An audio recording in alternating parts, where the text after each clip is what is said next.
বাংলাদেশের ক্ষমতাচ্যুত প্রধানমন্ত্রী শেখ হাসিনার ভাগ্নি ও যুক্তরাজ্যের লেবার পার্টির এমপি টিউলিপ সিদ্দিকের বিরুদ্ধে দুর্নীতির অভিযোগে দুই দেশেই এখন চলছে তদন্ত। কেঁচো খুঁড়তে সাপ বের হওয়ার মতো তার বিরুদ্ধে সামনে আসছে একের পর এক অনিয়মের অভিযোগ।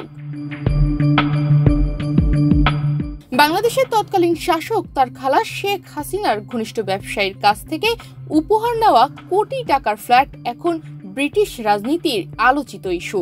একইভাবে ফ্ল্যাট নিয়েছেন তার ছোট বোনও। এবার বেরিয়ে এলো টিউলিপের ফাও খাওয়ার চমকপ্রদ আরেক তথ্য। 2019 সালের ক্রিকেট বিশ্বকাপের লাখ টাকার ম্যাচ টিকিটও ফ্রিতে নিয়েছিলেন টিউলিপ। সেই বিশ্বকাপের দুটি ম্যাচের টিকিট উপহার দিয়েছিলেন বাংলাদেশের সাবেক এমপি কাজী নাবিল আহমেদ। এ নিয়ে একটি প্রতিবেদন প্রকাশ করেছে ব্রিটিশ সংবাদ মাধ্যম দ্য সান। ওই প্রতিবেদন বলছে 2019 সালের টিকিট দুটির দাম ছিল 717 ইউরো, যার মধ্যে দুপুরের খাবারও অন্তর্ভুক্ত ছিল। ওই টিকিটগুলো দিয়ে টিউলিপ বাংলাদেশের দুটি ম্যাচ উপভোগ করেছিলেন। টিউলিপ টিকিটগুলো বুঝে পেয়েছিলেন টিটুলিয়া ইউকে নামের একটি কোম্পানির কাছ থেকে, যেটির মালিক কাজী নাবিল আহমেদ। টিটুলিয়ার একটি দোকান ছিল লন্ডনের কোভেন্ট গার্ডেনে, কিন্তু করোনা মহামারীর সময় সেটি বন্ধ হয়ে যায়, আর 2023 সালে পুরোপুরি বন্ধ হয়ে যায় কোম্পানিটি।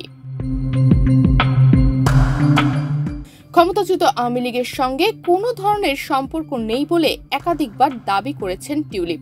তবে ব্রিটিশ এমপি হয়েও দলটির বিভিন্ন পর্যায়ের সদস্য বা সমর্থকদের কাছ থেকে নানা সুবিধা নিয়েছেন তিনি। অন্য এক প্রতিবেদনে দ্য সানডে টাইমস জানায়, টিউলিপ বাংলাদেশের ওই ম্যাচগুলো শুধু একা দেখেননি, সঙ্গে ছিলেন তার ভাই বোনেরাও। একটি ভিআইপি বক্সে ছিলেন তারা। টিউলিপের দুর্নীতির এসব খবর প্রকাশের মাঝেই যুক্তরাজ্যের ছায়া স্বরাষ্ট্রমন্ত্রী ম্যাট ভিকার্স বলেন, টিউলিপের নিজেকে নির্দোষ প্রমাণের সময় ফুরিয়ে যাচ্ছে। উপহার, আর্থিক সুবিধা নেওয়ার যেসব প্রতিবেদন সামনে আসছে, এগুলো খুবই চিন্তার। তা সত্ত্বেও প্রধানমন্ত্রী কিয়ার স্টারমার ও টিউলিপ কোনো উত্তর দিচ্ছে না। এখানেই শেষ নয়। যুক্তরাজ্যের প্রধানমন্ত্রীর সঙ্গে টিউলিপের বন্ধুত্বের কথা উল্লেখ করে তিনি আরও বলেন, টিউলিপের বিরুদ্ধে যথাযথ ব্যবস্থা নিতে প্রধানমন্ত্রীর সঙ্গে বন্ধুত্বের বিষয়টি বিবেচনায় নেওয়া ঠিক হবে না, বিশেষ করে যখন দেশের অর্থনীতির অবস্থা খারাপ। সরকার এগুলো সামলাতে পারবে না। যার কাজ যুক্তরাজ্যের অর্থবাজারের ভেতরের দুর্নীতি সামাল দেয়া, অথচ তার নিজের বিরুদ্ধেই এখন দুর্নীতির অভিযোগে তদন্ত চলছে। বাংলাদেশের ক্ষমতাচ্যুত খালার দুর্নীতি ও ক্ষমতার অপব্যবহারের সঙ্গে নাম জড়িয়ে পড়ায় তার এখন মন্ত্রিত্ব ঠিক যায় অবস্থা।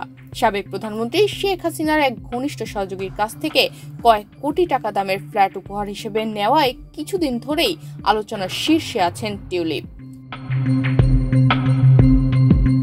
তনিমা রহমান, বাংলাদেশ প্রতিদিন।